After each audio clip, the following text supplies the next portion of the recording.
Hi guys, welcome to the vlog. Once again, advice for today's what is a meaning of life? So, masaya kapag uh, binibigyan mo ng kahulugan yung buhay mo. So, what is a meaning of life?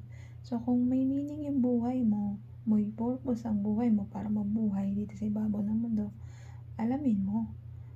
Kaya ka nabubuhay dito sa ibabaw ng mundo para maglingkod sa kapwa mo. Binuhay tayo ng Diyos, binigyan tayo niya ng buhay para maglingkod sa kapwa-tao natin. Yan po yung meaning. What is your meaning of your life in the earth? So, yan na ho. So, bilang isang mabuting tao, ay gampanan po natin yung pagiging mabuting tao natin. Gawin po natin yung alam natin may ikabubuti ng kapwa-tao natin, ng kaluluwa natin, ng pagkatao natin. Siyempre, ng ikalulugod na atin Diyos amang nasa langit. Siyempre, kailangan kalugod-lugod sa Kanya yung gagawin mo. Bilang isang kalugod-lugod na tao sa mata niya, gawin mo yung pagiging mabuting tao. Tumulong, rumispeto, magbigay, magmahal ng tama, at hindi yung inaabuso ka ng mga taong alam mo na hindi naman karapat-dapat sa'yo. Alam mo lang inaabuso ka, hindi ka nire-respeto ng mga taong nagmamahal sa'yo at pinagmumukha ka lang tanga, ay bitaw na po.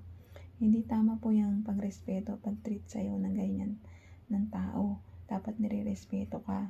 Dapat din po, ganun din po tayo sa ating kapwa-tao. Dapat po nagkakaroon tayo ng respeto rin sa ating kapwa-tao. Tumutulong, nagbibigay. Kung sobra-sobrang yaman mo dito sa ibabaw ng mundo, ay tumulong ka. Huwag kang magdamot, huwag mong pagdamot ng yaman mo.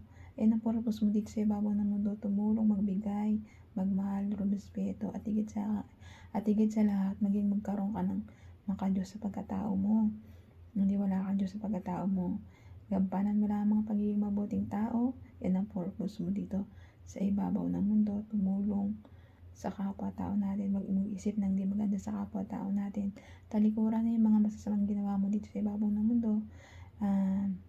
At wag na itong balikan at magsisi ng buong puso at kaluluwa. Magbalik loob lang po tayo sa ating Diyos Ama at gampanan po natin yung mga mabubuting gawa na pinapagawa sa atin ng ating Diyos Ama para maging kalugod-lugod tayo sa mata niya.